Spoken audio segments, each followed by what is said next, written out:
What's wonderful about the AIE program is that it attracts a wide range of students who are seeking a wide range of different things, and that's how it should be. I started off as a person who aspired to be a doctor. I've been working in television for about 18 years. I had worked for a social justice circus and theater company in Santa Fe, New Mexico. I started teaching in Miami at one of the lowest performing schools in the state of Florida. At that time, I lost students to street violence, and that marked me in tremendous ways. I knew that I could do something else.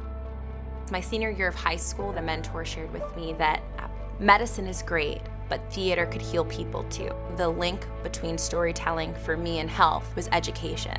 So I started thinking about how do I go beyond the scope of what I do in the classroom.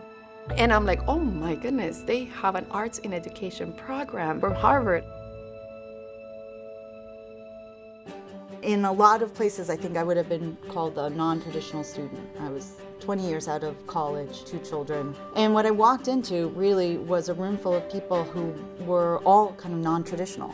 The arts and education cohort was like having a think tank of creative intellectuals. Diverse people are encouraged to think differently together. It was like a pregnancy. It was like 9 months of intense, just absorption.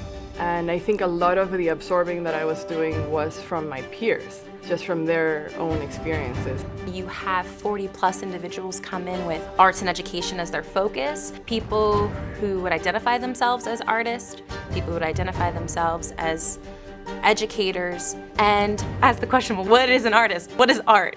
Who am I educating? I learned how to ask myself the right questions. I learned about how I think. I don't think I had an opportunity quite like that before. That's what the AIE program does. It doesn't necessarily say, this is the path that you're on, this is the way that you're going to go, but it really opens up more ways of thinking about how the arts and education intersect. To have the canon that I was asked to explore, Sherman Alexie, James Baldwin, Bell Hooks, Adrienne Rich, many of them queer artists, many of them artists and thinkers of color, that was really validating.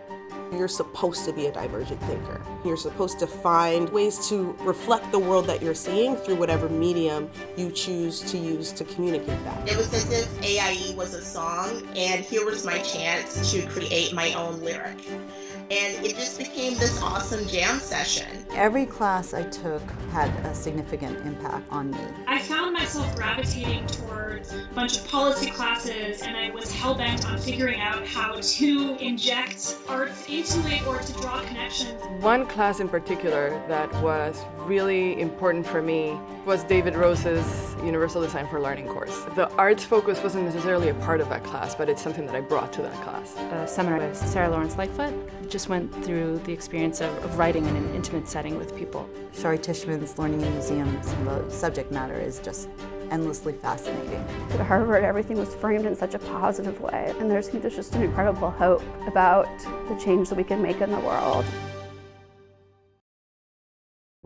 Right after I finished and graduated, I joined Sesame Street as their creative director in Delhi, asking how do we take learning into the streets of India. The biggest challenge was India having its billion languages and different cultures in every nook and corner. And finally, the thing that helped me undercut the diversity of language that I was dealing with was the arts. The work I'm doing for the City of Boston now, I've started, in addition to running the city's public art program, running the Artist in Residency program. We invite artists to apply and select a cohort of artists who really want to do work addressing social issues. Telling stories about our community and bettering our community through art making. When I joined the National Arts Council and I headed their education team, we talked about how we can use the arts to teach math and teach science, and how it can create new ways of experiencing school life. Those principles come from my time in AIE. My experience with AIE didn't end at commencement time. We started a group called Continuing the Conversation, which was exactly meant to continue that conversation that we had started in the AIE program. The way that I teach is this idea that we can illustrate our thoughts through things. That was a really significant element of how the Arts in Education course was designed. And so to this day, when I teach my Arts in Education class, I still have students turn their thoughts into things. I think that the arts are a really powerful vehicle for people to construct and express and examine their identities. I think I've seen the most beautiful turning points in children, in young people, when I worked in the arts with them. I've had kids turn around and begin to articulate most powerful experiences and emotions.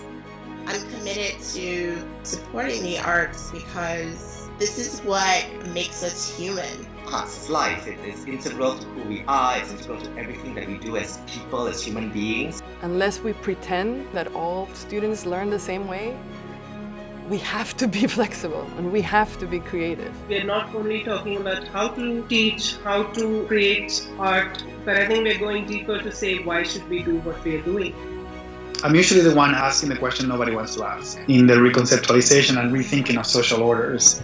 That's not despite my experience in arts and education, it's because of it. We have to ask those questions.